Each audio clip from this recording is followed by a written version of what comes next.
जय गुरुदेव। और दोस्तों, मेरे चैनल सिद्ध साबर मंत्र में आपका एक बार फिर से हार्दिक स्वागत है। और देखिए, आज मैं आपके सामने जो साधना बताने वाला हूँ वो पुरुष वशीकरण साबर मंत्र है।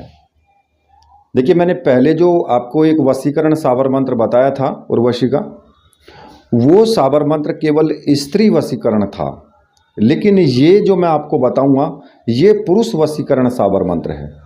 क्योंकि देखिए, जो भी मेरे चैनल पर हैं, स्त्री हैं, पुरुष भी हैं, तो अगर मैं स्त्री वशीकरण ही बताता हूं तो वो कहेंगे कि जी पुरुष वशीकरण आपने नहीं बताया, कि पुरुष वशीकरण भी एक आप अच्छा सा प्रयोग बताइए।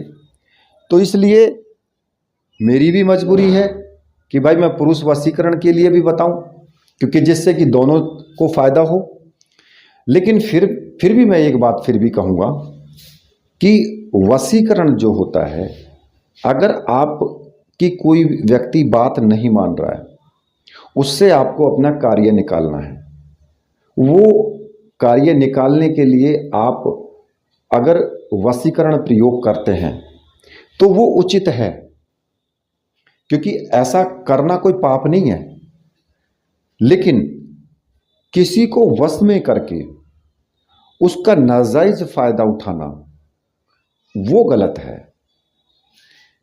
कहते हैं ना कि आपने टैबलेट ली, अगर टैबलेट आपने ली लेकिन किस कंडीशन में ली, तो उसका फायदा उसी प्रकार से होता है। खाना खाने के बाद आपने कोई भी टैबलेट ली, आपको फायदा करेगी। अगर खाना खाने से पहले खाली पेट कोई ऐसी टैबलेट ले ली जो खाना खाने के बाद ली जाती है, तो वो आपको दिक्कत पैदा कर सकती है। तो इसलिए जो मैं साधना में आपको बता रहा हूं, उन साधनाओं में आप जो इस्तेमाल करें उस मंत्र का, तो आप सोच समझ के करें, गलत प्रयोग ना करें। अब हमारा कहना फर्ज है, मानना ना मानना तो आपका काम है, क्योंकि हर व्यक्ति को अपने किए कर्म का दंड जरूर मिलता है, चाहे वो कोई भी हो। मैं भी हूं तो मुझे भी मिलेगा, और अगर आप हैं तो आपको भी मिलेगा। तो इसलिए हम समझाते हैं आपको कि कोई भी गलत कार्य ना करें, जिससे कि आपको बाद में परेशानी हो। तो देखिए, ये जो पुरुष वशीकरण साबर मंत्र है, ये बहुत तीव्र मंत्र है और एक चमत्कारिक मंत्र भी है। अब तीव्र और चमत्कारिक क्यों है? क्योंकि ये एक साबर मंत्र है, और साबर मंत्र हमेशा अपना वार सटीक और सही ठिकाने पर करते हैं। आप साबर मंत्र का अगर प्रयोग करते हैं तो प्रयोग करके भूल जाइए, वो अपना काम करेगा ही करेगा। साबर मंत्र फेल नहीं होते। हाँ, वो बात अलग है कि भाई जो साधना करने वाला है उसके अंदर कुछ कमी है तो फेल हो जाते हैं। साधना करने वाले के ऊपर भी तो डिपेंड करता है कि भाई आप किस प्रकार से साधना कर रहे हो, आपका तरीका क्या है, मंत्र जाप कहीं गलत तो नहीं कर रहे हो, आपकी साधना के नियम कैसे हैं, उन पर भी तो लागू होता है ना। तो अगर आपके नियम सही है, सब कुछ ठीक है, तो फिर आपको साधना में सफलता मिलेगी मिलेगी। लेकिन अगर नियम सही नहीं है और साधना में सफलता चाहते हो तो फिर नहीं होता है। ठीक है, खैर जो भी चीज़ें हैं, मैं आपको ये साधना बता देता हूँ जो पुरुष वशीकरण साबर मंत्र की साधना है। इसमें आपको मुख्य रूप से दो सामग्री की आवश्यकता होगी, कामरूप मणि और मूंगे की माला। ये दोनों चीज़ें मंत्र सिद्ध और प्राण प्रतिष्ठा युक्त तो होनी चाहिए। और अगर ऐसी सामग्री आपको चाहिए तो मैंने व्हाट्सएप नंबर दिया है वीडियो में, वहाँ से आप मुझे व्हाट्सएप कर सकते हैं और ये सामग्री आप प्राप्त कर सकते हैं। आपको मंत्र सिद्ध और प्राण प्रतिष्ठा युक्त जो सामग्री होती है उसी से आपको फायदा होता है और जल्दी फायदा होता है। ये उसका नियम है कि अगर उसमें प्राण फूंक दिए जाते हैं तो उससे जल्दी फायदा होता है। अब कुछ लोग बाहर से नॉर्मल सामग्री लेकर के और वो करना शुरू कर देते हैं, फिर कहते हैं गुरुजी हमें तो कोई फायदा नहीं हुआ। पूछता हूँ मैं, भैया सामग्री कहाँ से ली? बोले जी दुकान से खरीद ली। दुकान से खरीद ली तो भाई मैं क्या करूँ? जब मैंने जो चीज़ बताई है, जो नियम है, उसके अनुसार तुम चल नहीं रहे, तो मुझे क्या उसमें ज़रूरत पड़ी है फिर। तो देखिए, ये सामग्री आप ले करके, और इसके साथ साथ कुमकुम चाहिए, घी का दीपक होना चाहिए, अगरबत्ती, धूप बत्ती, केसर और एक जल का पात्र होना चाहिए। जल का पात्र तो आपको रख ही लेना चाहिए पास में, क्योंकि जब भी कोई साधना करें जल का पात्र रख लें तो वरुण देवता का वास होता है, अच्छा रहता है, साधना में सफलता मिलती है। ठीक है। और ये साधना किसी भी शुक्रवार को आपको शुरू करनी है, या इस साधना को दिन में कर सकते हैं, रात्रि में कर सकते हैं, कोई प्रतिबंध नहीं है। दिन में भी कर सकते हो आप सुबह के टाइम, और रात्रि में भी कर सकते हो। सफ़ेद रंग का आपका आसन होना चाहिए, उत्तर दिशा की तरफ आपका मुख होना चाहिए, 10,000 मंत्रों का जाप होना चाहिए, चाहे आप उसे 5 दिन में करो या 11 दिन में करो। ठीक है। अब आपको साधना जो करनी है, क्योंकि ये प्रयोग जो है ये केवल पुरुष या प्रेमी जो है उसी को वश में करने के लिए है, चाहे वो शहर में हो आपका या कहीं दूर हो, कहीं भी दूर रहता हो, कितनी भी दूर रहता हो। ठीक है। इस प्रयोग को संपन्न करने पर उसके हृदय में बहुत अधिक तीव्र एकदम से चाहना बढ़ जाती है कि जो प्रयोग करने वाला है ना, कि उसके पास जाने की और उससे मिलने की। जब तक वो उससे मिलेगा नहीं, उसके पास जाएगा नहीं, उसको चैन नहीं आएगा, तब तक उसका हृदय जो है वो अंदर से बेचैन रहेगा। ठीक है। तो इस प्रयोग को किसी भी शुक्रवार से शुरू करना है आपको, स्नान आदि करके, स्वच्छ वस्त्र धारण करके, और अपने पूजा घर में ही आप बैठ जाएं, और सफ़ेद रंग के सूती आसन पर बैठें। सफ़ेद रंग के कपड़े पहने तो अच्छी बात है। ठीक है। उत्तर दिशा की तरफ मुख करके आपको बैठ जाना है। सामने जो चौकी है, जो लकड़ी की चौकी होती है, पूजा वाली चौकी, उस पर सफ़ेद रंग का कपड़ा बिछा लें और अपने गुरु का चित्र रखें। अगर गुरु भगवान शिव को माना है तो भगवान शिव का चित्र रखें। ठीक है। और इसमें आप नारायण भगवान का चित्र भी आप रख सकते हैं। तो सबसे पहले आपको क्या करना है कि जो यंत्र है उसको कपड़े पर बनाना है। कुमकुम से आप उसको, या केसर का घोल ले लें, केसर का घोल बना लें, और किसी भी उंगली से ही बना लें, यंत्र को उंगली से ही बना लें, या किसी भी लकड़ी से, जैसे भी आप बना सकें उसको बनाएं। ठीक है। उस यंत्र का जो चित्र है कैसे आपको बनाना है वो मैं आपको वीडियो में दे दूंगा, और वहाँ से जैसा मैंने वीडियो में दिया है बिल्कुल उसी प्रकार से आपको वो चित्र बनाना है। ठीक है। और उस जो यंत्र आप बनाएंगे उसके ऊपर कामरूप मणि को स्थापित कर देना है। ठीक उसी के पास में एक घी का दीपक लगा देना है, सुगंधित अगरबत्ती, धूप बत्ती वो भी आपको लगा देनी है। थोड़े से पुष्प रखें, चावल हो, और कुमकुम टीका लगाने के लिए।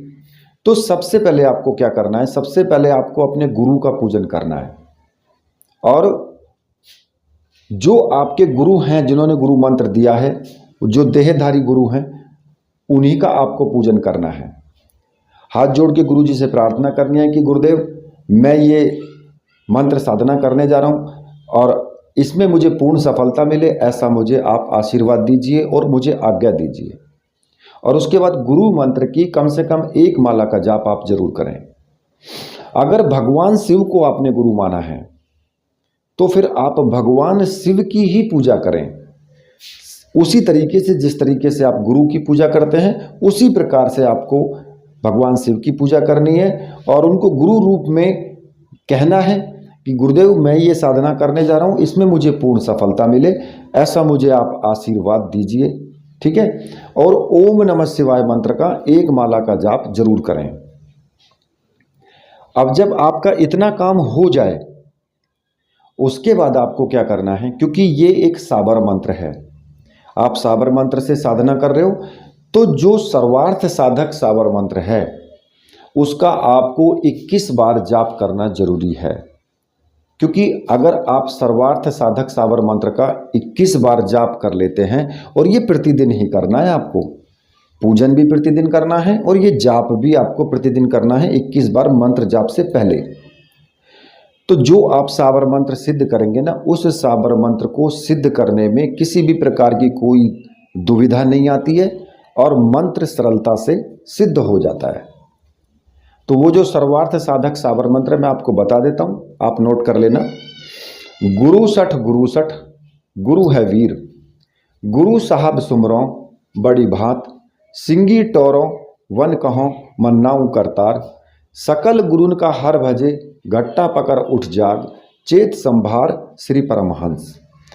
इस मंत्र का 21 बार आपको जाप करना है, ठीक है। और उसके बाद फिर आप जो कामरूप मणि आपने रखी हुई है उस मणि को जल से धोएं, ठीक है।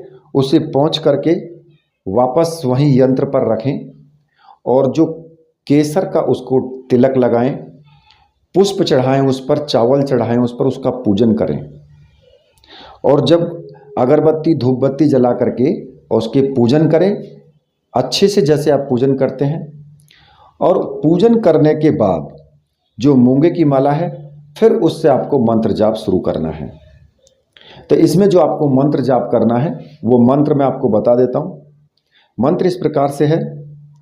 आकाश की जोगनी पाताल का नाग, उड़ जा गुलाल फलाने के लग, सुते न होए न बैठे सुख होए, फिर देखे मेरा मुख, हमको छोड़े दूसरे के पास जाए, तो काढ़ी कलेजा नाहर सिंह वीर खाए, फुरो मंत्र ईश्वरो वाचा। इस मंत्र का आपको जाप करना है। और देखिए जहां इसमें फलाना शब्द आया है ना कि फलाने के लग, तो जहां ये फलाने शब्द आया है वहां पर आपको उस व्यक्ति का नाम का उच्चारण करना है जिसको आप वश में करना चाहते हैं, ठीक है। और ये आप 11 दिन लगातार करें और 10 माला का जाप कर लें, प्रतिदिन 10 माला का। और जिन पर एक बार में 10 माला नहीं होती हैं तो वो सुबह शाम भी कर सकते हैं, ठीक है। और इसका जब मंत्र जाप पूरा हो जाएगा तो कितना भी कठोर से कठोर पुरुष हो वो वश में होगा ही होगा आपके। आप जैसे ही उस कामरूप मणि को लेकर के उसके पास जाओगे, यानी उसके सामने आपको चले जाना है बस, तो वो आपके वश में तुरंत होगा। अगर आपके पास वो नहीं है, वो आपसे काफ़ी दूर है, तो उसका एक फ़ोटो प्राप्त कर लें और उस फोटो के ऊपर कामरूप मणि जो है उसको रख कर और उसमें लपेट करके उसको कहीं भी संदूक में या फिर अपनी तिजोरी में कहीं पर भी रख दें और उसको 11 दिन तक रखा रहने दें। 12वें दिन उस कामरूप मणि को और जो आपका माला है आपकी, उन दोनों को आप कहीं भी बहती हुई नदी में विसर्जित कर दें। आप देखेंगे कि 12 दिन के अंदर अंदर ही वो आपसे मिलने के लिए जरूर आएगा। प्रयोग बहुत तीव्र है क्योंकि साबर मंत्र है। साबर मंत्र जहां होते हैं, खड़े होते हैं ताल ठोक करके और वार करते हैं सटीक। साबर मंत्र का ये जो प्रयोग है, कोई भी प्रयोग हो साबर मंत्र का, बहुत तीव्र होता है और वार करता ही करता है, फेल नहीं होता वो, ठीक है। तो इस प्रकार से आप उसको वश में कर सकते हैं। जो कोई भी पुरुष है, चाहे वो प्रेमी है या फिर कोई आपका पति है, जो भी है। अब इस साधना में जब आप इस साधना को पूर्ण करेंगे तो इस साधना में जो नियम है, आपको भी, चाहे आप स्त्री हैं, आपको भी ब्रह्मचर्य व्रत का पालन करना है। और जो यम नियम के सिद्धांत हैं, जैसे कि तन, मन, वचन, तीनों चीजों से आपको पवित्र रहना है। आचरण शुद्ध होना चाहिए, मतलब कि शुद्ध भोजन करें, सात्विक भोजन करें, सात्विक जीवन जिएं, इतने आप साधना करें। और स्त्रियों की विशेष चीजें होती हैं कि एक दूसरे की बातों को कहना, कि वहाँ सुनी, वहाँ बोल दी, वहाँ से सुनी, वहाँ बोल दी। इस चीज़ पे ज़रूर आप अंकुश लगाएं। इस चीज़ को बिल्कुल ना करें कि क्यों, क्योंकि ये भी एक तरीके से चुगली चपाटी में आता है और ये भी एक दोष है, तो इसलिए इस दोष से भी बचें। ठीक है, तो साधना करने के टाइम जो नियम है, नियम को आप फॉलो करते हैं और मंत्र का सही उच्चारण करते हैं, तो फिर आपको साधना में सफलता को कोई भी नहीं रोक सकता है। लेकिन अगर जहां आपने गलती की तो फिर भाई साधना तो फिर गड़बड़ हो जाता है फिर। और जिस टाइम पर आप पहले दिन साधना करें उसी टाइम पर आप रोज साधना करें। इस साधना में थोड़े बहुत आपको अनुभव हो सकते हैं, अनुभव किसी भी प्रकार के हो सकते हैं, तो उसमें कोई डरने वाली और विचलित होने वाली बात नहीं है। छोटे मोटे अनुभव होंगे, कोई दिक्कत नहीं है उसमें। ठीक है, तो इस साधना को जब आप कर लेंगे तो तब आपको पता लगेगा कि वास्तव में ये कितना शक्तिशाली मंत्र है और कितनी शक्तिशाली साधना है। तो इसी के साथ अब मैं वीडियो को यहीं पर समाप्त करता हूं। तो मेरे साथ बोलिए, बोलिए वीर बजरंगबली हनुमान जी महाराज की जय। बोलिए मेरे परमहंस गुरुदेव की जय।